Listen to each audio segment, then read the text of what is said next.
إلا بالله العلي العظيم. أعوذ بالله السميع العليم من الشيطان اللعين الرجيم.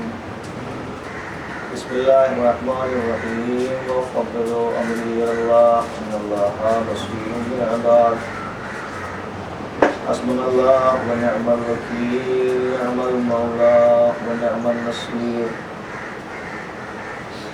والحمد لله الذي من تكلم سمع كلامه ومن سكت علم ما في نفسه ومن عاش فعليه رزقه ومن مات فإليه معاده.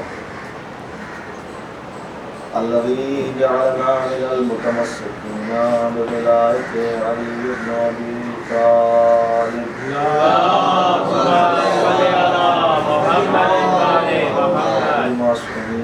والصلاة والسلام على أشرف الأنبياء والمرسلين الملقب بطه وياسين محمود رب المشرقين ورب المغربين إمام الحرمين والقبلتين مولانا ومولى الكونين جد الحسن والحسين بالقاسم محمد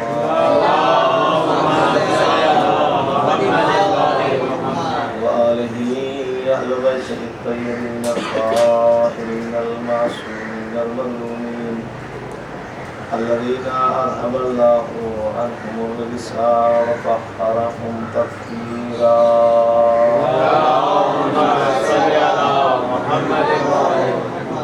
ولعنة دائمة الباقية المستمرة على أعدائهم أجمعين وغاصبين حقوقهم من الآن إلى قيام يوم الدين. أما بعد فقد قال الله سبحانه تبارك وتعالى وقوله الحق في كتابه المبين وهو أصدق القائلين. بسم الله الرحمن الرحيم. وذلك بأن الله لم يكن مغيرا نعمة أنعمها على قوم حتى يغيروا ما بأنفسهم إن الله سميع عليم. صلوات محمد. اللهم صل على محمد. گزارش ہے اور گفتگو ہے اس بنیاد پر کہ خدا کی عطا کی نعمتیں اور اللہ کی طرف سے دی ہوئی انسان کو جو ودیت کر دیتا ہے وہ دیدار کرتا ہے. یہ ہماری شان ربوبیت میں، شان قدرت میں اور شان خلاقیت میں شامل ہے کہ ہم رحیم ہونے کی حیثیت سے، ہم کریم ہونے کی حیثیت سے وہ نعمتیں جو اپنے بندے کو دے دیتے ہیں ان میں تغیر اس وقت تک نہیں کرتے، ان میں بدلاؤ اس وقت تک نہیں لاتے جب تک میرا بندہ خود اپنے نفس کے بارے میں تغیر نہ کرے، جب تک میرا بندہ خود اپنے بارے میں اس کو بدلنے کی کوشش نہ کرے. اچھی حالت، آرام کی زندگی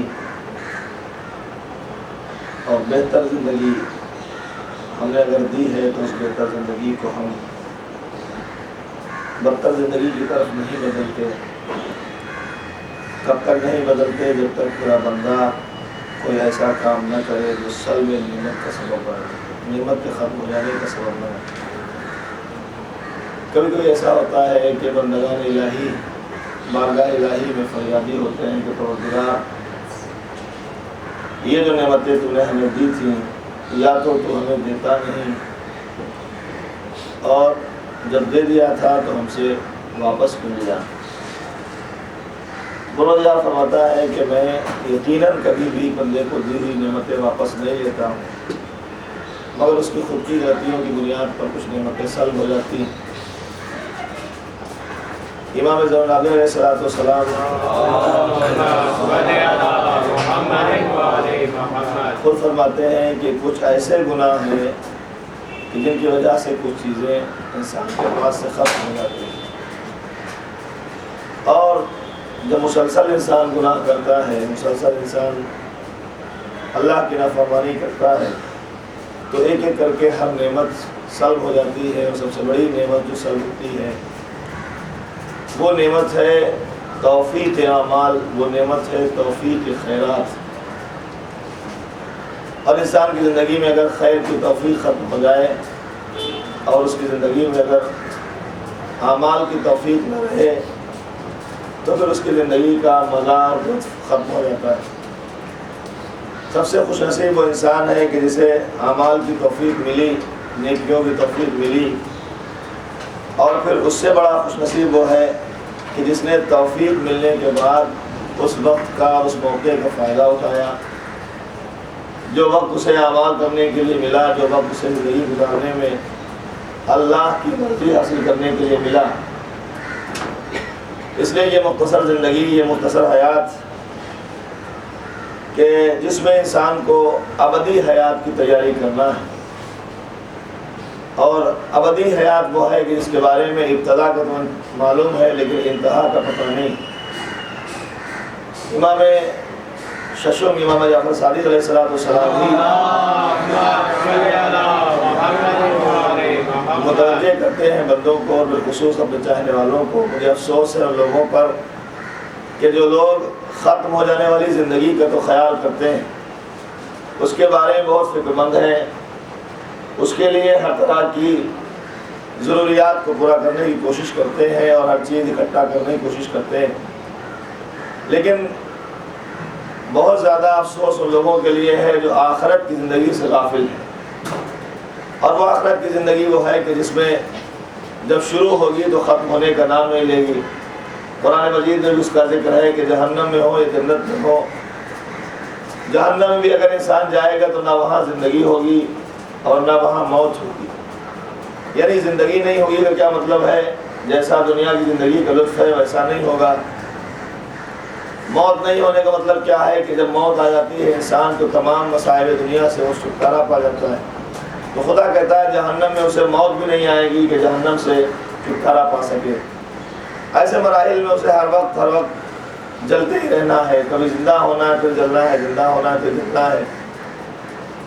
ہماری جو گفتگو تھی کل کی باتوں میں یہ بات میں نے عرض کی تھی کہ انسان کے لیے سب سے بڑی بدبختی یہ ہے، مولا متقیان حضرت علیہ السلام کا ایک قول میں نے عرض کیا تھا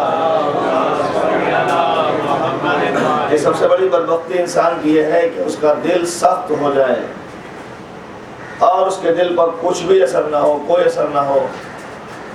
یہ سب سے بڑی بدبختی ہے۔ اس کے سامنے رویا جائے، اس کے سامنے پیٹا جائے، اس کے سامنے کوئی مر رہا ہو، پیاسا تڑپ رہا ہو، یا پھر اس کے علاوہ اس سے قطع نظر احکام الہی میں آیات الہی کی تلاوت کی جائے اور مسلسل آیتیں پڑھی جائیں، مسلسل حدیثیں پڑھی جائیں، ہدایت کی جائے اور اس کے اوپر کوئی اثر نہ ہو۔ اس کا مطلب یہ ہے کہ اس کا دل پتھر ہو چکا ہے، شقی القلب ہو گیا۔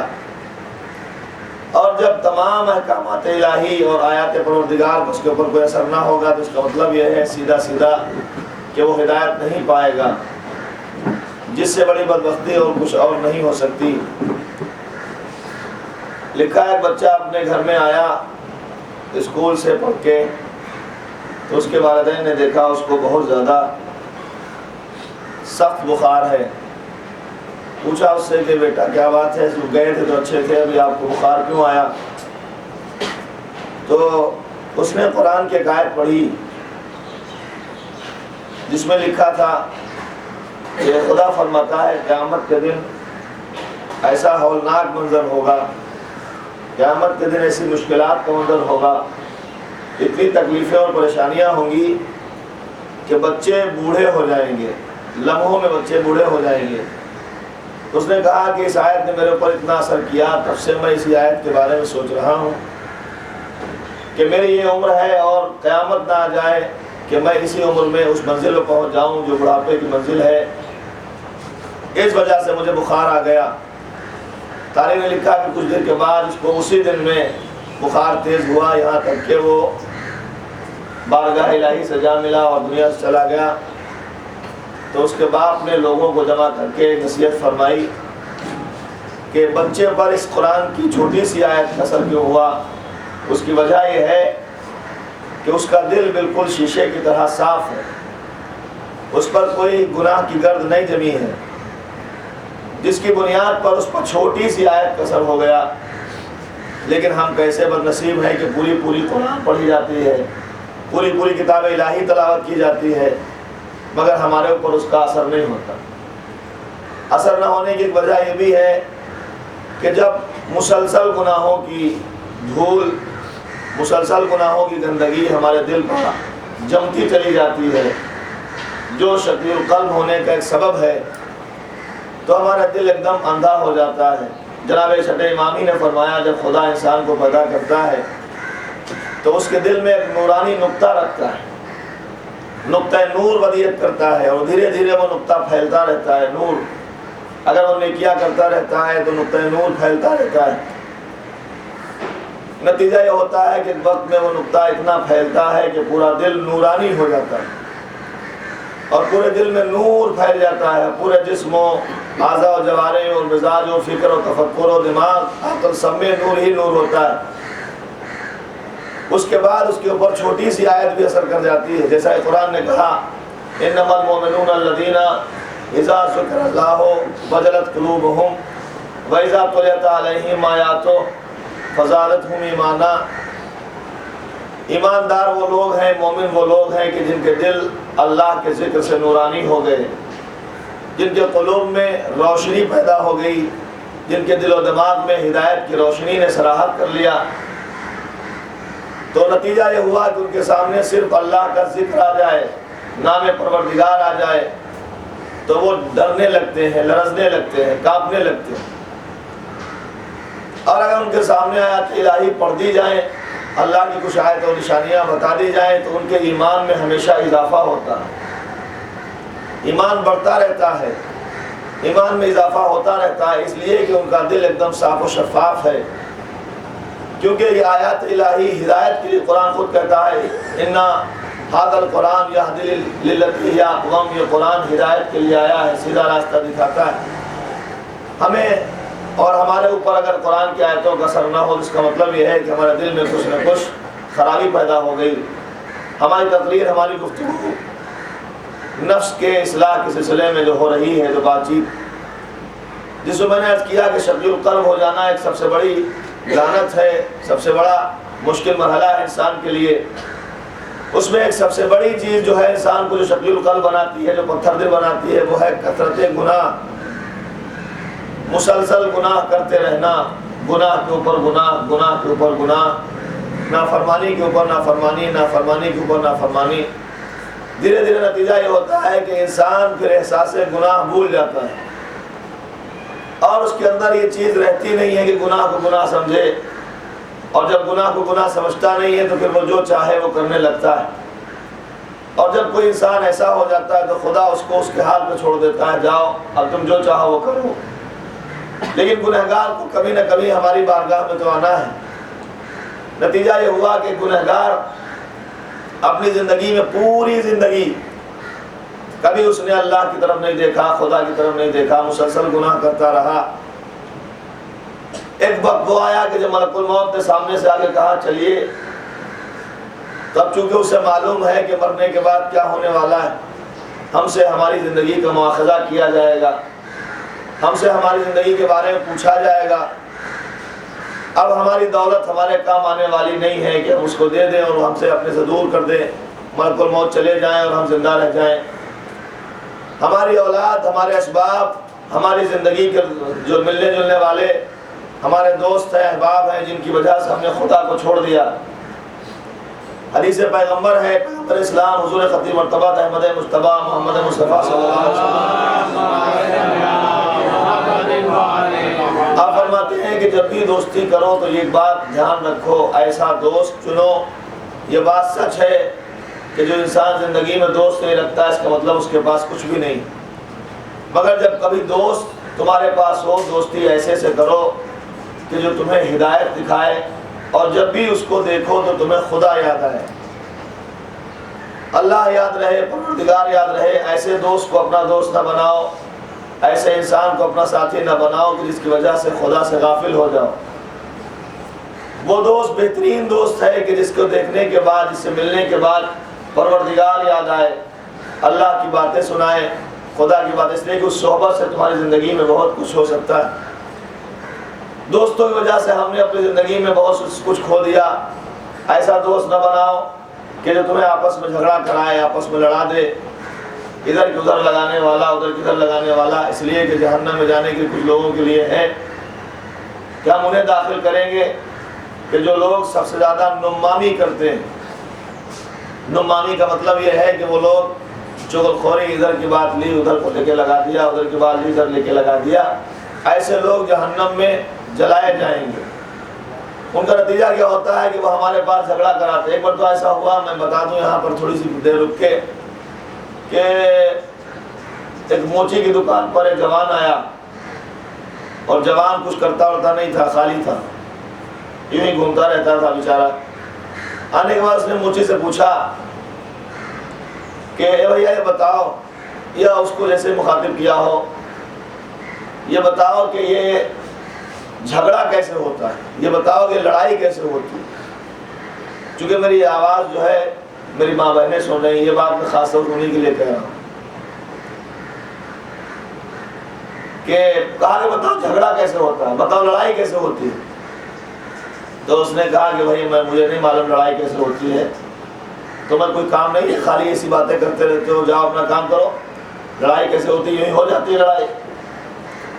کہ نہیں آپ کو بتانا پڑے گا لڑائی کیسے ہوتی ہے۔ تو موچی کے تھوڑا سا غصہ آیا، کہ میں کوئی ٹھیکیدار تھوڑا ہی ہوں کہ سب کے پوچھتا پھروں کہ لڑائی کیسے ہوتی ہے، اور میں بتاتا پھروں کہ لڑائی کیسے ہوتی ہے، مجھے نہیں معلوم لڑائی کیسے ہوتی۔ پہلے دھیرے دھیرے سمجھایا، پھر تھوڑا غصہ آیا۔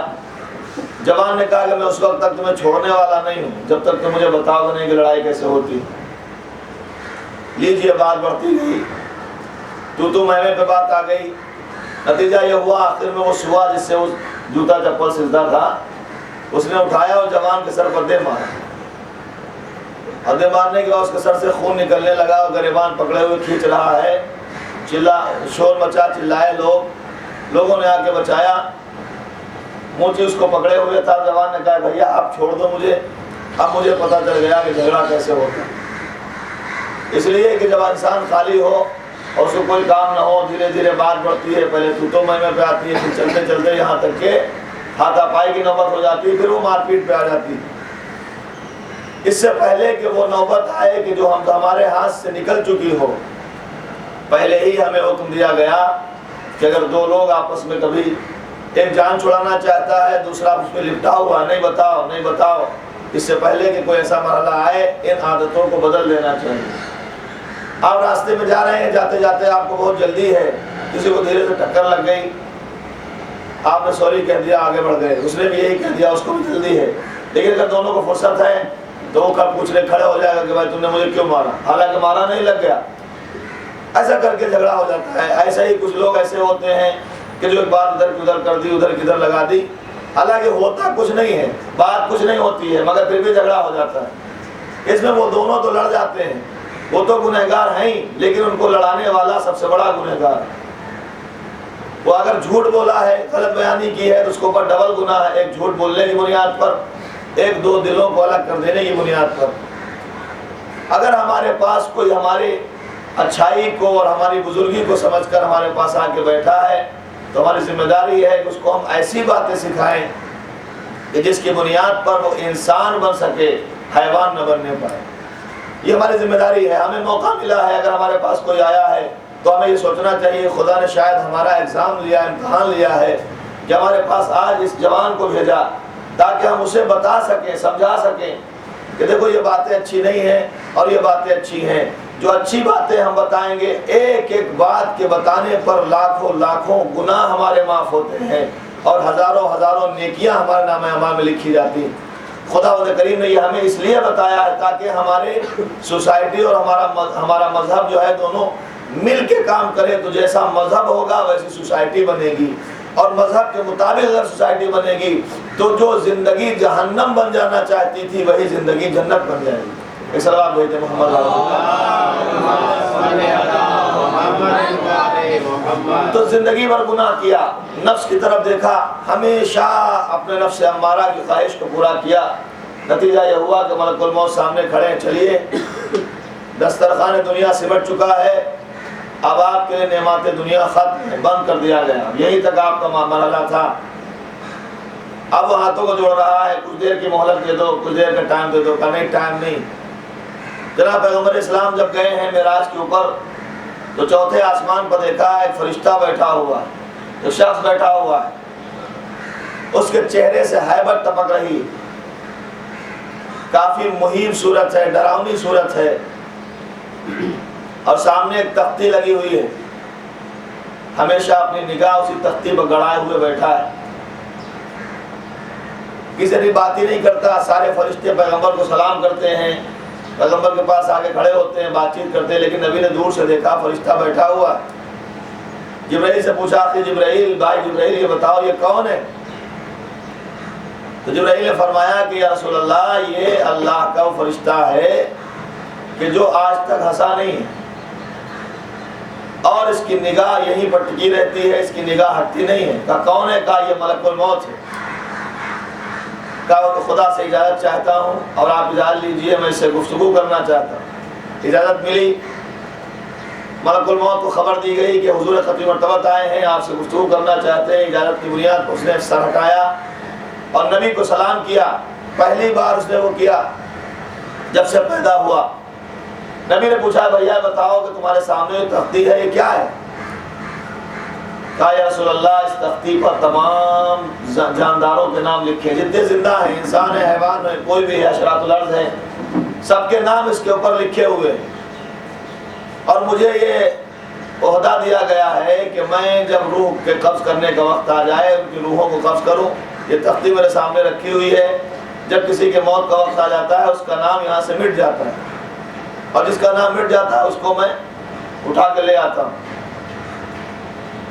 کہا کیسے؟ جو لوگ رہتے ہیں مشرق میں کچھ لوگ رہتے ہیں، کچھ لوگ مغرب میں رہتے ہیں، کچھ لوگ شمال میں ہیں، جنوب میں ہیں، اور تم چوتھے آسمان بیٹھے ہوئے ہو۔ کہا یا رسول اللہ یہ جو پوری کائنات کے جاندار ہیں میرے سامنے اس طرح ہیں جیسے دسترخوان پر رکھی ہوئی چیزیں، مختلف اشیاء، جس جب انسان کھانے بیٹھے تو ہاتھ بڑھا کے اسے چاہے اٹھا لے، میرے سامنے اسی طرح ہے۔ مولا نے اسی لیے فرمایا تھا جب کسی نے پوچھا کہ مولا آپ سوال کے جواب دینے میں بہت جلدی کرتے ہیں، دیر نہیں لگاتے، فوراً جواب دے دیتے ہیں، تو مولا نے فرمایا تیرے ہاتھ میں انگلیاں کتنی ہیں؟ کہا 5 ہیں۔ نہ تو نے پوچھا تو نے غور کیا؟ کہا نہیں ہم نے غور نہیں کیا، اس میں غور کرنے کی ضرورت نہیں ہے کیونکہ یہ تو ہر وقت ہمارے سامنے ہے۔ تو مولا نے فرمایا یہی وجہ ہے کہ پوری جس طرح 5 انگلیاں تیرے ہاتھ کے سامنے ہیں ویسے ہی پوری کائنات میرے سامنے ہے، ادھر سوال ہوا ادھر میں جواب دے دیتا ہوں۔ سوال بھیجے جیسے ہی کوئی سوال کرتا ہے مجھ سے میری پوری کائنات میری نظر میں ہے، اس طرح 5 انگلیاں میں جب دیکھتا ہوں جواب دے دیتا ہوں۔ جب مولا نے فرمایا تو کچھ لوگوں نے اس کا فائدہ اٹھانا چاہا۔ قاضی کی 2 عادتیں ہیں، بہت مشہور عادتیں تھیں کون مولا کی۔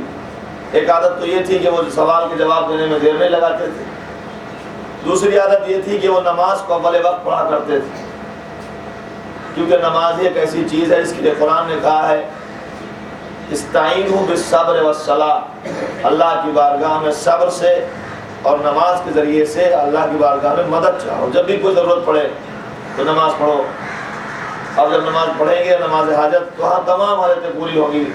خاص طور سے یوم جمعہ ظہر اور عصر کے بیچ میں 2 رکعت نماز کا پڑھنا، اس کا طریقہ یہ ہے کہ جمعے کے دن ظہر اور عصر کے بیچ میں 2 رکعت نماز پڑھے۔ 2 رکعت نماز پڑھتا ہوں یا پڑھتی ہوں برائے حفاظت، حاجت برائے حفاظت قربت اللہ، اور جب پڑھنے کھڑا ہو تو سورہ حمد کے بعد 7 مرتبہ سورہ قل اللہ ہے دونوں رکعتوں میں، اور صبح کی نماز کی طرح رکوع سجود کرنا ہے۔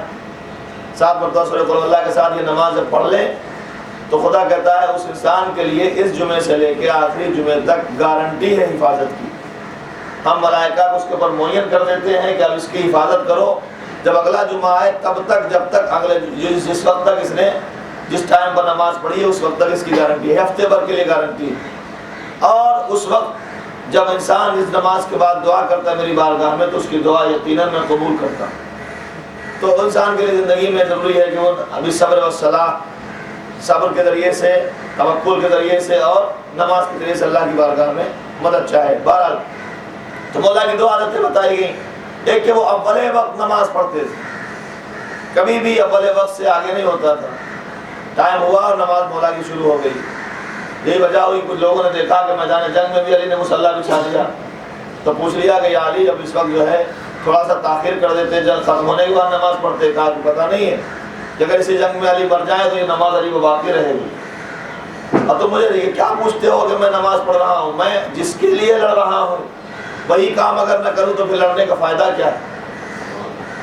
تو اس کا کسی نے فائدہ اٹھایا کہ علی جو ہے دیر نہیں لگاتے، پوچھ لیا، نماز کا وقت ہوا، چلے مولا متقیان وضو کر کیے ہوئے تجدید وضو کر کے جیسے ہی مسجد کی طرف بڑھے، ایک آدمی آگے کھڑا ہوا پوری پلاننگ کے ساتھ،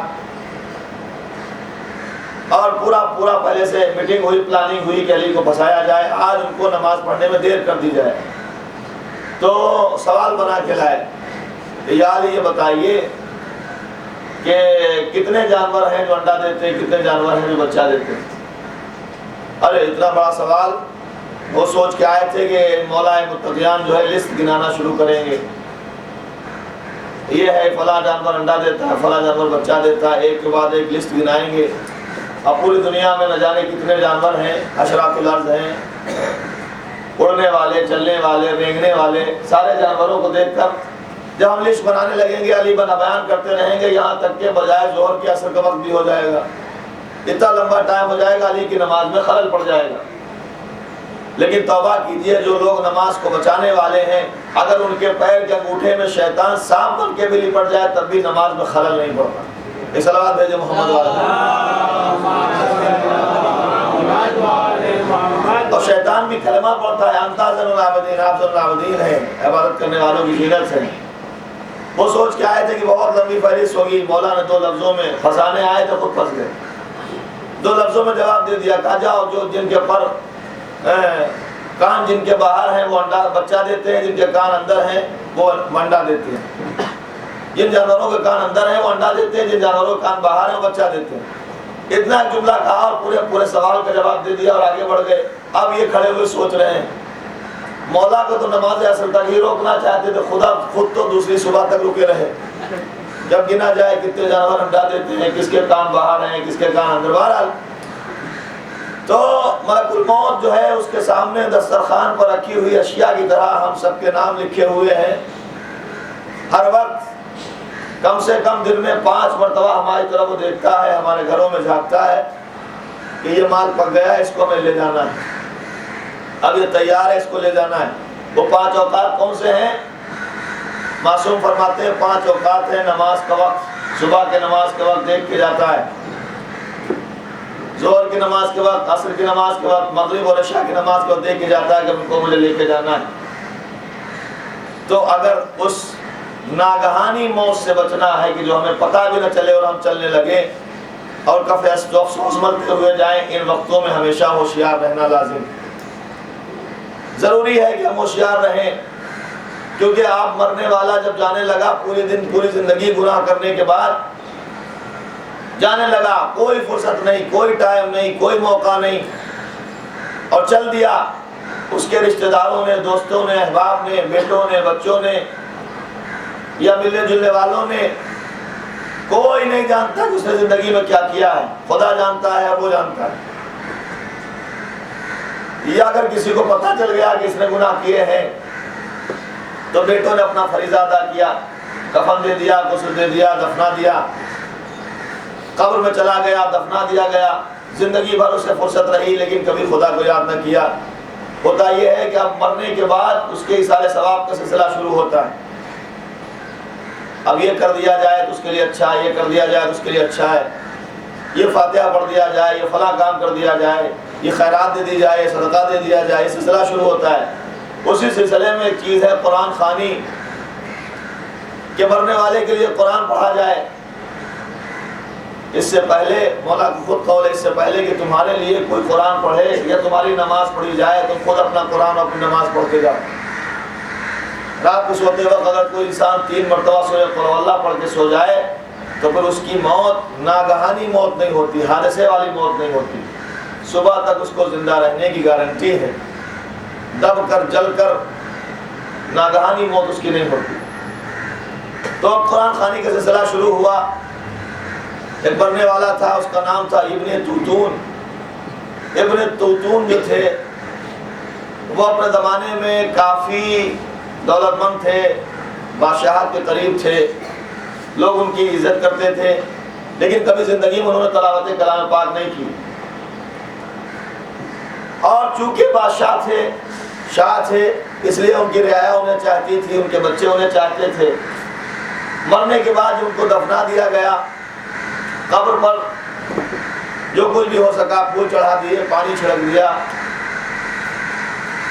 اگربتی موم بتی بھی جلا دیتے ہیں۔ تو سوچتے ہیں کہ قبر کے باہر اجالا کرو تو اندر اجالا ہو جائے گا، کچھ نہیں۔ آپ کتنی بھی اگربتی موم بتی جلائیے، اگر وہ خوشبو ساتھ لے کے نہیں گیا ہے تو کوئی خوشبو نہیں۔ موم بتی جلانے میں کتنا بھی اجالا کیجیے، وہ باہر والوں کے لیے فائدہ مند ہوگا، اندر والوں کے لیے نہیں۔ سوال ہے شاید اذان شروع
تو قبر بنا دی گئی، اور قبر بنانے کے بعد اس کو دفنا دیا گیا۔ حدیث قدسی میں ہے کہ کبھی کبھی آپ جائیے، دیکھیے، دیکھ کر آپ کو قبر دیکھ کر آپ کو خوشی ہوتی ہے، بڑی اچھی قبر بنی ہوئی ہے، رنگ روغن کیا ہوا ہے، اچھی خوبصورت سنگ مرمر کی تختی پر نام لکھا ہوا لگایا گیا ہے، جس کو سنہرے حرفوں سے بھرا ہوا ہے۔ لیکن مولا پروردگار کہتا ہے کہ ایسی قبریں بھی ہیں کہ جن کا ظاہر اچھا ہے مگر اس کے اندر کا معاملہ بہت خراب ہے۔ قبروں میں ظاہر اچھا ہو یا نہ اچھا ہو، اندر کا معاملہ اچھا ہونا چاہیے۔ میں اس پہ کل گفتگو کرنے کا موقع ملا تو یہ کبھی اور کہ قبر کیا کہتی ہے اور ہمیں کیا کرنا چاہیے، اور یہی سب کچھ ہمیں کرنے کے لیے زندگی ملی ہے۔ اور ہم اب بھی اگر نہ سدھرے، زمانے غیبت میں اگر ہماری زندگی ہمارے ذریعے سے سدھر نہ پائی، اور 1-2 مہینہ 8 دن مسلسل مولا کے ذکر کے تحت ہمیں جو مجالس اور احکام اور جو اذکار سننے کا موقع ملتا ہے، ان میں بھی اگر ہماری زندگی میں کوئی چینجنگ نہیں آئی، پھر میں کہوں گا قرآن مجید سے خود میں آیتیں کوٹ کر کے بتاؤں، اور اب اس وقت موقع نہیں ہے کہ میرے پاس مستعار ثبوت ہیں کہ ہر چیز، ہر نیک عمل کا قبولیت کا مطلب اور مقصد جبھی ہے کہ جب اس کے بعد اس کا نتیجہ ہمیں حاصل ہو۔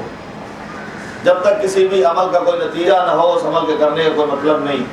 بزنس مین بزنس جبھی کرتا ہے جب اسے یقین ہو جاتا ہے کہ ہمیں فائدہ ہونے والا، فائدہ ملنے والا ہے۔ اور اگر یوں ہی کوئی بزنس کرنے لگے اور پیسہ اپنا انویسٹ کر دے اور ختم کر دے، اس کا کوئی مطلب نہیں ہے، اس کو لوگ بیوقوف کہیں گے۔ قبر بنا دی گئی ابن توتون کی، اور اس کے بعد اس کے اوپر ایک قاری کو معین کر دیا گیا حکومت کی طرف سے کہ مسلسل بیٹھ کر وہاں تلاوت کلام پاک کرتا رہے، پڑھتا رہے۔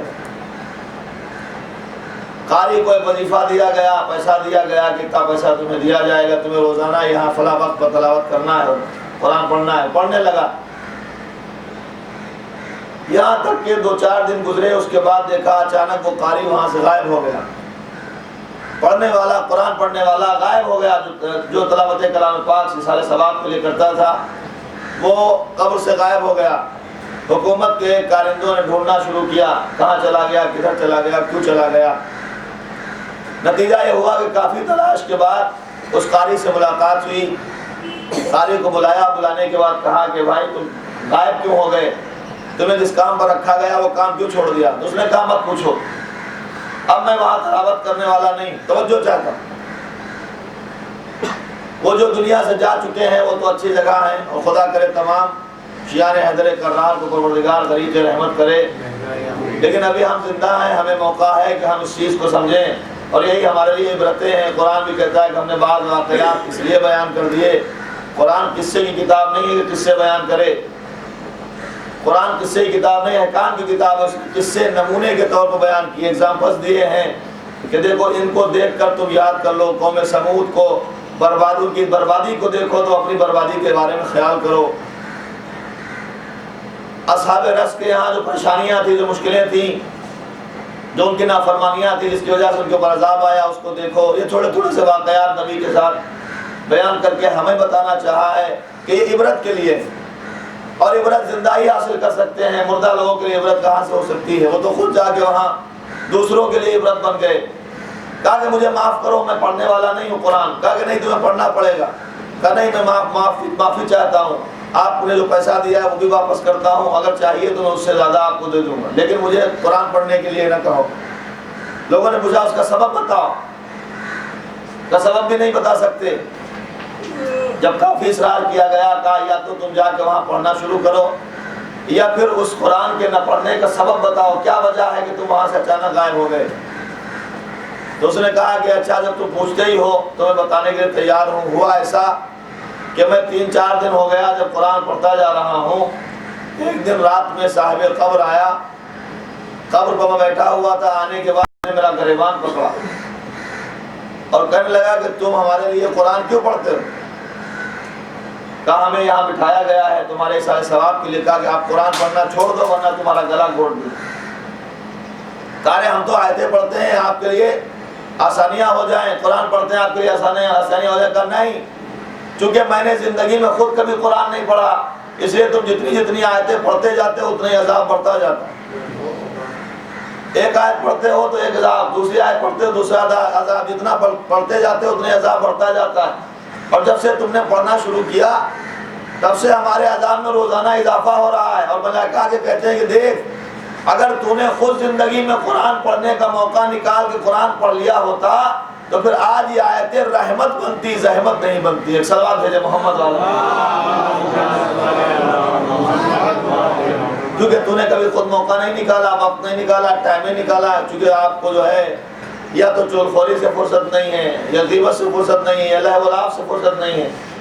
نہیں، ہمیں چاہیے اپنے جو ہمیں ٹائم ملا ہے، جو وقت ملا ہے، اس وقت کو ہم جو ہے صحیح طریقے سے دیکھیں کہ ہمارا پورے دن کا وقت ہمیں کہاں جا رہا ہے۔ ایسا تو نہیں ہے فضول برباد ہو رہا ہے، ریموٹ ہاتھ میں ہے، ٹی وی کے سامنے بیٹھے ہوئے ہیں، اب یہ والا سیریل چالو ہونے والا ہے، اب دوسرا والا سیریل آنے والا۔ شوہر بھی اگر تھکا ہارا گھر پہ آیا آفس سے، وہ دیکھ رہا ہے، چہرہ ایک طرف کو ہے ٹی وی کی طرف، دروازے پہ کھلا دروازہ، پانی مانگا کا وہ سامنے رکھا ہے، منہ ادھر ہے، پانی کا اشارہ ادھر ہے، ٹی وی کے سامنے سے آنکھیں ہٹنے نہ پائیں۔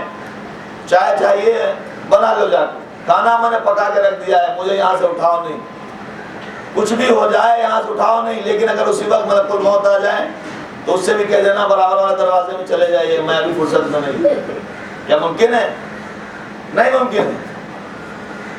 بچہ آیا اسکول سے، اس کو کھانا چاہیے، وہ تھک کے آیا ہے، اب جو ہے وہ چونکہ ڈسٹرب کر رہا ہے، اس پر غصہ دکھا رہے ہیں، اس کو پریشان کر رہے ہیں کہ وہ ڈسٹرب کیوں کر رہا ہے۔ نہیں، آپ کو ڈسٹرب نہیں کر رہا ہے، بلکہ آپ کو ایک حرام کام سے، غلط کام سے اور غلط صحبت سے، بری باتیں سیکھنے سے روک رہا ہے۔ میں یہ نہیں کہتا کہ ٹوٹل برا ہے، الیکٹرانک میڈیا میں ٹوٹل چیزیں بری ہیں، نہیں کچھ چیزیں ایسی بھی ہیں جو اچھی ہیں، لیکن ہمیں پہلے صلاحیت تو ہونا چاہیے کہ اچھی کیا ہے بری کیا ہے۔ ہمارے یہاں تو وہی سیکھتے ہیں سب کہ جو بری ہوتی، جو ان کے بات کرنے کا اسٹائل، ماں سے جو بیٹی بات کرتی ہے وہ اسٹائل بیٹی سیکھتی ہے کہ جو برا ہے، سب سے برا اسٹائل جو ہے وہی سیکھ لیتی ہے۔ ساس سے بات کرنے کا جو اسٹائل بہو کا ہے وہی سیکھتی ہے کہ جو سب سے برا ہے۔ یہ بہو کا جو ساس سے اسٹائل ہے بات کرنے کا وہی سیکھتی ہے جو برا ہے۔ نہیں، ممکن ہے کہ اس میں اچھی باتیں بھی آتی ہوں، کیوں نہ ہم اچھی بات، اس لیے کہ اچھی باتیں جب سیکھتا ہے کوئی اور اچھی باتیں کوئی کرتا ہے تو اس کو بیکورڈ سمجھا جاتا ہے، اور جب وہ اسٹائل میں بات کرتا ہے اور تو میں سے بات کرتا ہے اور نام لے کے پکارتا ہے بڑے کو چھوٹے کو کوئی کو کسی کو بھی، تو پھر نام لے کے پکارنے میں اس کو بڑا لطف آتا ہے، کیونکہ وہ ماڈرنٹی ہے، وہ نئے زمانے کا سلسلہ ہے۔ حضور خطیب مرتبہ حضرت احمد مجتبیٰ محمد مصطفیٰ صلی اللہ علیہ وسلم آپ فرماتے ہیں کہ گھر میں اگر زوجہ شوہر کا نام لے کے پکارے اور شوہر زوجہ کا نام لے کے پکارے تو دونوں کے گھر میں برکت چلی جاتی ہے، برکتیں ختم ہو جاتی ہیں۔ اس سے بہتر یہ ہے کہ نام لے کے نہ پکارے۔ ماڈرنٹی ہے زمانے کا، زمانہ بدل رہا ہے، زمانہ ادھر جا رہا ہم بھی ادھر جائیں، نہیں، تہذیب اسلام کسی زمانے کے لیے کہنا اور پرانی نہیں ہے۔ ہر زمانے میں تہذیب اسلام نے بزرگوں کا جو احترام رکھا ہے، آج بھی کسی سوسائٹی میں چلے جائیے ہر اچھا انسان یہی کہے گا کہ بزرگوں کا احترام کرنا چاہیے۔ وہی موقع جو ہمیں ملا ہے اس میں ہم 2 آیتیں 4 آیتیں 10 آیتیں پڑھ کے اگر اس کا ترجمہ تفسیر سمجھنے کی کوشش کریں تو ہم انسان بن سکتے ہیں، نہ صرف دنیا کے لیے بلکہ آخرت کے لیے بھی وہ چیزیں کام آ سکتی ہیں۔ ہاں، اگر ہمیں قرآن پڑھانے کی بات آئی کہ بچوں کو ہم سکھائیں تو چونکہ ماں کو قرآن آتا ہی نہیں ہے، بچوں کو کیا بتائے گی؟ ایک مولانا صاحب کو بلا لیا کہ تم پڑھاؤ، پڑھا کے چلے گئے، اس کے بعد اس کو دہرانے کا مسئلہ ہے، اس کو یاد کرنے کا ہے، تو ماں کو پتہ ہی نہیں ہے۔ ہاں، جہیز میں قرآن ضرور دیا جاتا ہے، جہیز جب دیا جائے گا تو اس میں قرآن ضرور دیا جائے گا، پر جہیز میں جو قرآن دیا جا رہا ہے اس کو پڑھایا بھی ہے۔ یہ جانماز جو اس کو دی ہے جہیز میں رکھ کے، یہ جانماز پر کبھی اس نے نماز پڑھی بھی ہے، اس کو نماز کی رکعتیں نہیں معلوم، اس کو سجدے اور رکوع نہیں معلوم، وہ جانماز دینے کا فائدہ کیا ہے؟ نتیجہ یہ ہوتا ہے وہ قرآن جب اٹھایا جاتا ہے جہیز میں جانے کے بعد مکان بدلنے کے لیے تو پھر اس قرآن میں دیمک لگ چکی ہوتی ہے، کیونکہ اس کو کبھی پڑھنے کی کوشش ہی نہیں کی گئی۔ نتیجہ سمجھا آپ نے کہ اگر زندگی میں ہم نے خود قرآن پڑھنے کی عادت نہ ڈالی تو بعد مرگ پڑھا گیا قرآن ضروری نہیں ہے کہ ہمارے لیے فائدہ مند جبھی ہوگا کہ جب ہماری قرآن سے انسیت ہوگی۔ میں نے ابھی ایک جملہ کہا وَاسْتَعِينُوا بِالصَّبْرِ وَالصَّلَاةِ، کل کی گفتگو سے میں منسلک ہوا۔ کل میں یہ کہہ رہا تھا کہ ہمیں تمام تر زندگی کے مسائل میں ہماری ذمہ داری یہ ہے کہ ہم ان کو بیٹھ کر حل کریں، ان کو دوسروں کی طرف پھینک کر اور جادو کی پڑیا کے چکر میں نہ لگے رہیں کہ وہ آئے گی جادو کی پڑیا اور ختم ہو جائے گا سب کچھ، ایسا کچھ نہیں ہے۔ ہمیں بھی کچھ کرنا چاہیے۔ جب ہماری سمجھ میں کچھ نہ آئے کہ ہم کیا کریں تو ہم بارگاہ الہی میں کھڑے ہوں، 2 رکعت نماز پڑھیں، اس سے دعا کریں۔ پروردگار خود بتائے گا، میرے مالک پروردگار سے کہیں پروردگار تو بتا کہ اس مرحلے میں ہماری ذمہ داری کیا ہے، اور ہم اپنے ٹائم کو اپنے وقت کو صحیح طریقے سے استعمال کریں۔ یہ میں کل بتاؤں گا کہ نماز سے کیسے مدد حاصل ہوتی ہے اور کیسے کیسے نمونے ہمارے پاس موجود ہیں کہ جنہوں نے اس نماز کے ذریعے اور صبر کے ذریعے اپنی مدد کی اور خود اپنے نفس کو سنوار لیا، اتنا سنوار لیا کہ کائنات پہ چھا گئے۔ جب اچھے لوگوں کا نام آتا ہے ان کا نام بھی لیا جاتا ہے۔ زندگی جینے والے جی گئے۔ شریعت نے جو مسائل ہمارے سامنے رکھے ہیں اور کہا ہے کہ یہ کرو یا نہ کرو، اس کا مطلب یہ نہیں ہے کہ اس نے ہماری کچھ زحمتیں ڈالی ہمارے اوپر، نہیں۔ ابھی اس زمانے میں اس دور میں یہ جو پراشوب زمانہ ہے کہ جس کے لیے خود مولا فرماتے ہیں کہ نحنو فی زمن کنود و زمن عنود و دہر کنود، ہم لوگ ایسے زمانے میں ہیں کہ جہاں برائیاں ہی برائیاں ہیں، ایسے دور میں جہاں پریشانیاں۔ سب سے بڑی پریشانی یہ ہے کہ جو ہمیں معلوم ہے اس پہ ہم عمل نہیں کرتے، اور اس سے بڑی پریشانی یہ ہے کہ جو معلوم نہیں ہے وہ ہم پوچھتے نہیں ہیں، اور ان دونوں سے بڑی پریشانی یہ ہے کہ جب ہمارے اوپر مصیبت آ جاتی ہے تب ہم مصیبت سے بچنے کے لیے سامان کرتے ہیں۔ میدان جنگ میں اتر گئے، اب جب میدان جنگ میں مقابلہ شروع ہو گیا تب اپنے بیٹے سے کریں بھیا تلوار اٹھا کے لاؤ، تو زخم کھائیں گے نہیں تو کیا کریں گے؟ اس سے پہلے کہ دشمن ازلی ہمیں دبوچ لے شیطان ہمارے اوپر حاوی ہو جائے، ہم اس سے اپنے سے دور کر دیں۔ امت محمدیہ کے سلسلے میں جب پیغمبر کی ولادت ہوئی تو سب سے زیادہ رویا تھا شیطان نبی کی ولادت پر، اور جب لوگوں کے لیے نبی نے پیغام دیا تو اس سے زیادہ رویا اور اس کے چہرے چپاڑے رونے لگے کہ اب تو لوگ اسلام قبول کر رہے ہیں، اللہ کو ایک مان رہے ہیں۔ تو اس نے پوچھا کہ جاؤ اس امت کو دیکھ کے آؤ کہ ان کے دل میں دنیا کی للک ہے۔ تو انہوں نے آگے بتایا ہاں وہ سکے دولت چاہتے ہیں، کہا تو پھر ہم ان کو آرام سے بہکا لیں گے۔ نبی کہہ کے چلے گئے سیاتی الزمان علی امتی دنانیرہم الہہم، ایک زمانہ ہماری امت پہ ایسا بھی آنے والا ہے کہ جب درہم و دینار ہی ان کے خدا ہوں، جس کی بنیاد پر تہذیبیں بھول جائیں گے، جس کی بنیاد پر اخلاق کو چھوڑ دیں گے، چھوٹے بڑے کی تمیز چلی جائے گی، اور جس گھر میں تمیز چلی جائے، بدتمیزی آ جائے، پھر وہاں مذہب کہاں ہے؟ وہاں مذہب نہیں ہے۔ ہمارے جوان، یہ ہماری گفتگو ہمارے جوانوں کے لیے، بزرگ تو ہم ان کا احترام کرتے ہیں، وہ ہم سے بزرگ ہیں، وہ ہم سے زیادہ تجربہ رکھتے ہیں، لیکن ہمارے جوان جو مستقبل میں یعنی اسلام اور دین اور شریعت کا مستقبل ہے، میں بھی موقع نہیں کہ میں اس کروں، کل میں اس کی گفتگو آگے بڑھاؤں گا کہ کبھی کبھی ایسا ہوتا ہے کہ دیکھ کر مسلمان کو اغیار صرف دیکھ کر اس سے اس طرح متاثر ہوتے ہیں کہ وہ اسلام لانے کے لیے تیار ہو جاتے ہیں۔ تو اپنے کردار کو ایسا بناؤ کہ زمانہ خود ہی کہے یہ حسین والے، کہنے کی ضرورت نہ پڑے کہ حسین والے۔ لیجیے ہمیں موقع ملا، ہمارے محمد کا غم منانے کے لیے بیٹھے، دھیرے دھیرے وہ ایام گزرتے گئے، شب اول آئی، چاندرات گزری، پہلی تاریخ گزری، آج دوسری محرم ہو گئی، اور آپ دیکھیں گے دیکھتے دیکھتے عاشور محرم بھی ہمارے درمیان میں آ جائے گا۔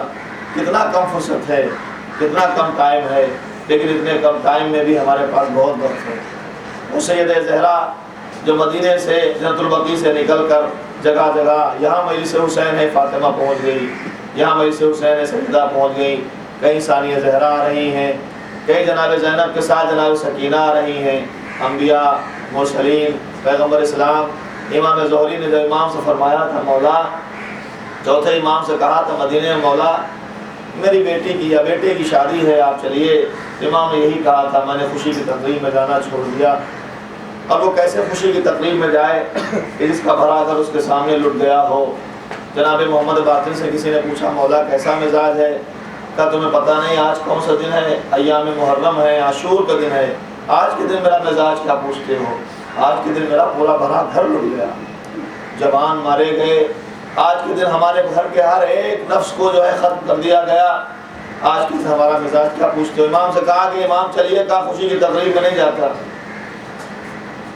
نہیں مولا آپ کو میرے گھر آنا ہے، آپ کے آئے بغیر میرے گھر میں برکت نہیں ہے، ہم خوش نصیب ہیں کہ ماہ محرم آتا ہے، اسی بہانے سے مولا ہمارے گھروں میں آتے ہیں، کبھی کسی موقع پر کبھی کسی موقع پر صرف حسین کا نام لیجئے، خالی ایک کھڑے ہو کر حسین کے نام سے نوحہ پڑھیے، ہاتھ سینے میں ماریے، فاطمہ زہرا یقیناً موجود ہیں، سیدہ کے قدم اگر ہمارے گھر میں آ جائیں تو اس سے بہتر سعادت ہمارے لیے کیا ہے؟ کہا آپ نہیں آئیں گے تو ہم شادی نہیں کریں گے اپنے بچے کی، کہا نہیں تو پھر ہم آئیں گے، مگر شرط یہ ہے کہ ہمارے آنے کے لیے تجھے ہمارے بابا کی مجلس کرنا پڑے گی۔ اے امام سید سجاد، ہم مجلس بپا کیے ہوئے آئیے، ہمارے یہاں بھی آئیے، آئیے ان غریبوں کو، ان رونے والوں کو بھی دیکھیے جو آپ کے چاہنے والے زندگی اس طرح گزار رہے ہیں، کبھی تو موقع آئے گا اپنے زمانے کے امام کو دیکھیں گے، مولا آئیے ان کے لیے بھی کچھ دعا کر دیجئے، آپ کی دعا میں تو بہت اثر ہے، صرف آپ ہاتھ اٹھا کے ایک بار کہتے ہیں کہ ان کو پروردگار عالم ان کی پریشانیاں دور کرے تو آپ کی دعا قبول ہوگی۔ مولا ہم نے مجلس کی ہے، امام زہری سے آپ کی تمنا تھی کہ مجلس ہو تو آئیں گے، ہم نے مجلس بپا کی، امام زہری نے کہا آقا پہلے آپ کے بابا کی مجلس ہوگی، بعد میں ہمارے بیٹے کا صحرا بدے گا۔ روایت کہتی ہے امام نے کہا تو ہم ضرور آئیں گے۔ ایک تمام مجلس ہوا۔ اے عزیزو، حسین کے چاہنے والوں، جب بھی خوشی کا موقع آئے حسین کو ضرور یاد کرو، سید سجاد کی تمنا ضرور پوری کرو۔ جب موقع آیا اور وقت ہوا مجلس کا، امام کو لینے آئے، امام زہری نے لے جا کے مسند بچھائی، امام کو بٹھایا، منبر کے قریب مولا بیٹھے ہوئے ہیں، منبر پر ذاکر پہنچا، اس نے ذکر شروع کیا اہل بیت کا، یہاں تک کہ پڑھتے پڑھتے کربلا پہنچ گیا۔ کربلا میں مصائب کربلا شروع ہوئے اور عاشور کا یوم عاشور کا تذکرہ شروع کیا. اس نے پڑھنا شروع کیا کہ صبح سے شروع ہوا، شہادت کا بازار گرم ہوا، کبھی حبیب گئے کبھی زہیر گئے، یہاں تک کہ پڑھتے پڑھتے اس منزل پہ آیا کہ جب علی اکبر کا تذکرہ ہوا، عزیز و جوان کا تذکرہ ہوا، تو اپنے بھائی کو یاد کر کے امام علی مقام اتنا روئے کہ امام علی مقام کی آواز بلند ہوئی، جس کی وجہ سے لوگ ایک دوسرے پر گرنے لگے. ارے خود بانی مجازہ موجود ہے، خود جو ہے صاحب اعظم موجود ہے.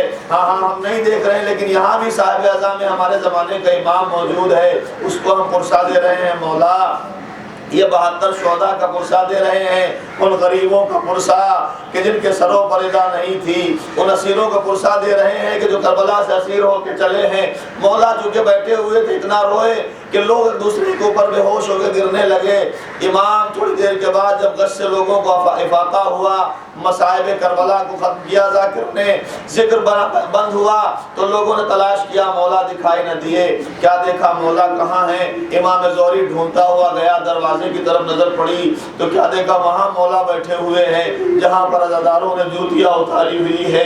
ایسے بیٹھے ہوئے نہیں ہیں بلکہ جوتیوں کو سیدھا کر رہے ہیں. ارے میرے مولا کے، میرے بابا کے عزادار، میرے بابا کے غم میں آنسو بہانے والے، تیری خدمت کا موقع سجاد کو ملا ہے. بیٹا اپنے بابا کے عزاداروں کی خدمت کر رہا ہے کہ ایک مرتبہ امام زہری نے ہاتھوں کو جوڑ دیا، کہا اے میرے مولا آپ یہ کیا کر رہے ہیں؟ آپ کے لیے یہ جگہ نہیں ہے، آپ یہاں سے اٹھیے اور اپنی جگہ پہ چلیے، مسند خالی ہے. امام نے فرمایا زہری مجھے یہی رہنے دو، زہری مجھے یہی رہنے دو. کہا کیوں آقا؟ کا اس لیے کہ میں اکیلا یہاں نہیں ہوں، یہاں میری دادی فاطمہ بھی ہے، یہاں میرے بابا میری دادی فاطمہ بھی ہے، یہاں میرے دادا علی مرتضیٰ بھی ہیں، اور یہیں پر رسول کائنات بھی موجود ہیں. سب لوگ آنے والے عزاداروں کو دعائیں دے رہے ہیں. ارے کیوں نہ دے؟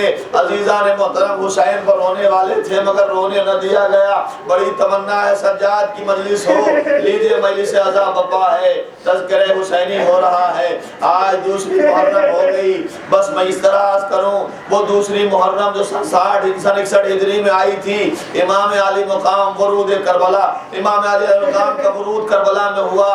کربلا میں جیسے ہی داخل ہوئے امام کا گھوڑا رک گیا، زمین کربلا پر گھوڑا رکا. امام سمجھے کہ شاید گھوڑا تھک گیا ہے اس لیے آگے نہیں بڑھ رہا ہے، اس پہ سے اتر کے دوسرے گھوڑے پر بیٹھ گئے. دوسرا والا بھی نہ چلا، تیسرا، یہاں تک کہ 7 گھوڑے حسین نے بدلے. لیکن یہ جانور ہے، اس کے پاس احساس ہے اور اسے معلوم ہے، اس کے پاس وحی بلا واسطہ آتی ہے، اور وہ آگے نہیں بڑھا. جب 7 گھوڑے نہ بڑھے تو امام علی مقام اترے، وہاں کے لوگوں کو جمع کیا جو بنی اسد کے قبیلے والے کہے جاتے تھے. کہا بھیا یہ بتاؤ اس زمین کا نام کیا ہے؟ کسی نے کہا زمین کا نام نینوا ہے. امام نے کہا کوئی اور نام ہے؟ کسی نے کہا زمین کا نام شط فرات ہے. کہا کہ کوئی اور نام ہے؟ کئی نام ایک کے بعد ایک بتائے گئے. ضعیف نے آواز دی اس زمین کا نام کرب و بلا بھی ہے. اس کا نام کرب و بلا کہاں؟ کہ اس کا نام کرب و بلا بھی کہاں؟ اس کا نام کرب و بلا بھی ہے. تو امام نے کہا خیمے لگائے جائیں، اب قافلہ یہیں روک دیا جائے. قافلہ رکا، اس نے خیمے لگانے شروع ہونے والے تھے کہ اتنے میں آواز آئی جناب فضا کی آقا آپ کو شہزادی بلا رہی ہیں. زینب نے یاد کیا، حسین زینب کے پاس پہنچے، آواز دی بہن کیوں بلایا؟ کہ بھیا آپ جلدی سے قافلہ اس زمین سے آگے لے کے چلیے، کہیں اور چل کے تیار کیجئے. کہ کیوں؟ کہ جیسے ہی ہم اس کربلا کی زمین پر داخل ہوئے، اس سرزمین پائے ہیں، ویسے ہی ہمارے سر سے ردا سرکنے لگی ہے. اے میرے بھیا ہمارا جی گھبرا رہا ہے، بھیا ہمیں عجیب عجیب خیال آ رہے ہیں، بھیا ہمیں نہ جانے کیا ہو رہا ہے، آپ اس کو لے کے یہاں سے چلیے. کہا نہیں بہن یہی ہماری منزل ہے، یہی ہمارا مقام ہے. کہ بھیا میرا جی اس لیے بھی گھبرا رہا ہے کہ نہ جانے مجھ سے پہلے کون بی بی یہاں پہنچ گئی. ارے اس کے رونے کی آواز ہمیں آ رہی ہے، وہ ایسے رو رہی ہے جیسے بھرا گھر اجڑ گیا. کہا ہے میری بہن زینب تم نے پہچانا نہیں، یہ میری ماں فاطمہ زہرا ہے جو جنت البقیع چھوڑ کر آ گئی۔ ایک مرتبہ حکم ہوا عباس خیمے لگاؤ، فرات کے کنارے کھدائی شروع ہوئی، خیمے گڑنا شروع ہوئے، خیمے لگائے جانے لگے۔ امام علی مقام کے حکم پر عباس، علی اکبر اور محمد، قاسم اور جوانان بنی ہاشم خیام حسینی لگانے لگے۔ اتنے میں آنے والے لشکر نے جملہ کہا اور آ کے وہ عباس سے ہی کہنے لگا کہ حکم حاکم یہ ہے کہ خیمے یہاں سے ہٹا لو اور کہیں اور لگاؤ، اس لیے کہ فرات کے کنارے خیمے اور یزید کی فوج والوں کے لگنے والے ہیں، شام کی فوج والوں کے لگنے والے ہیں۔ تو جناب عباس نے کہا اچھا تمہاری مجال کے یہاں سے خیمے ہٹا لو عباس کے ہوتے ہوئے، جب تک عباس موجود ہے جہاں پر خیمے لگا دیے وہیں پر لگے رہیں گے۔ تھوڑی سی بات بڑھی تو عباس نے تلوار کو کھینچ لیا، کہا کہ اگر تم یہاں سے نہ گئے تو کسی کے بدن پر سر نظر نہ آئے گا۔ اتنا دیکھ کر کسی نے جا کے حسین کو خبر دے دیا، کہا ارے شیر کو جلال آ گیا، علی کے لاڈلے کو جلال آ گیا ہے، کہ کیوں کا خیمے ہٹانے کوئی لوگ آئے ہیں، کہ اچھا کا تلوار نکال لی ہے، جنگ ہونے ہی والی ہے۔ امام علی مقام نے کہا اچھا، اور بڑھے قدم کے عباس کو روکے، مگر سوچا کہ ابھی تک تو عباس کو یہ کہہ کے روکتے رہے کہ عباس کربلا نہیں آئی۔ جب حسن مصطفیٰ کے اوپر تیر برسے تو یہی کہا، جب دربار ولید میں حکومتی ہماری ہوئی تو یہی کہا، لیکن اب عباس سے ہم کیا کہیں گے، کربلا نہیں آئی۔ اس لیے حسین نے ادھر کا رخ موڑ دیا اور جناب زینب کی خدمت میں آئے، آواز دی بہن زینب، سنا ہے شیر کو جلال آ گیا ہے، اب میں روک نہیں سکتا، اس لیے کہ میں اسے کیا کہہ کے منع کروں گا، اے زینب تم بلا لو، اور بلانے کے بعد عباس سے کہو کہ منشا حسین یہ ہے کہ خیمے ہٹا لو، جہاں یہ لوگ کہتے ہیں وہاں جلتی ریتی پہ لگا لو۔ لیجئے زینب نے فضا کو بھیجا، پیغام عباس تک پہنچا، آواز دی آقا آپ کو شہزادی بلا رہی ہے۔ عباس نے تلوار کو نیام میں رکھا، سر کو جھکائے ہوئے علی کی بیٹی کی خدمت میں آئے۔ ایک مرتبہ جناب زینب نے عباس کو پاس بلایا، تعریف شروع کی، ارے میرے اچھے بھائی، آپ بہت اچھے بھائی ہیں، اپنے آقا کا بڑا خیال رکھتے ہیں، آپ نے راستے میں ہم سب کا بڑا خیال رکھا، بچوں کی آپ ڈھارس ہیں، ہمارا آپ پردہ ہیں۔ کئی جملے کہنے کے بعد زینب نے کہا کیا ہوا بھیا، آپ خیمے لگا رہے ہیں، سنا ہے کوئی خیمے ہٹانے کے لیے آیا ہے؟ جناب عباس سر کو ہلا رہے ہیں، ہاں شہزادی آیا تو ہے مگر میں ہٹنے نہ دوں گا۔ ایک مرتبہ زینب نے کہا نہیں بھائی، آپ کے بھائی اور آپ کے آقا کی تمنا یہ ہے کہ جس طرح وہ لوگ گھرے خیمے ہٹا لو۔ عباس نے ذرا سی نظریں اٹھائی، اٹھانے کے بعد کا شہزادی حکم ہے، کہاں حکم مولا بھی ہے، میری بھی تمنا یہ ہے کہ خیمے ہٹا لو۔ عباس نے تلوار کو نیام میں رکھا، آنکھیں ڈبڈبائی شیر کی، آنسو سے بھری ہوئی آنکھیں، ایک مرتبہ کہا تو کچھ نہیں مگر نجف کا رخ کر لیا، زبانے بے زبانی سے آنکھیں بول رہی تھی، ارے میرے بابا عباس کے لیے مر جانا زیادہ آسان تھا مگر اس طرح کے مراحل نہیں دیکھ سکتا عباس۔ میں کہوں گا عباس آج خیموں کے ہٹانے پہ آپ کو جلال آیا، لیکن کل شام غریبہ میں جب خیمے جلائے جا رہے ہوں اور زہرا کی پوتی دامن جھاڑتی ہوئی کہہ رہی ہوگی، ارے چچا میرے آگ لگی ہے، چچا میرا دامن جل رہا ہے، کون ہوگا سہارا؟ وَسَيَعْلَمُ الَّذِينَ ظَلَمُوا أَيَّ مُنْقَلَبٍ يَنْقَلِبُونَ الہی بِحَقِّ الزہرا ابیہا وبالہ بدنیا۔ پروردگار جعل المعصومین کے وسیلے سے ہماری اس مختصر سے اللہ کو قبول فرما، عاجل مجلس پانے مجلس کی تمناؤں کو پورا فرما، مقروضین کے قرضوں کو ادا فرما، بیماروں کو شفاء کاملہ صحت عاجلہ عنایت فرما، پریشان حال کی پریشانیوں کو دور فرما، مرومین کو اپنی رحمت نازل فرما، مظلومین جہاں کی مدد فرما، ظالمین کو نست نابود فرما، ہمارے زمانے کے امام کے ظہور میں تعجیل فرما، ہمیں ان کے آبان و انصار میں شامل ہونے کی توفیق عنایت فرما۔ ربنا تقبل منا انک انت السمیع العلیم۔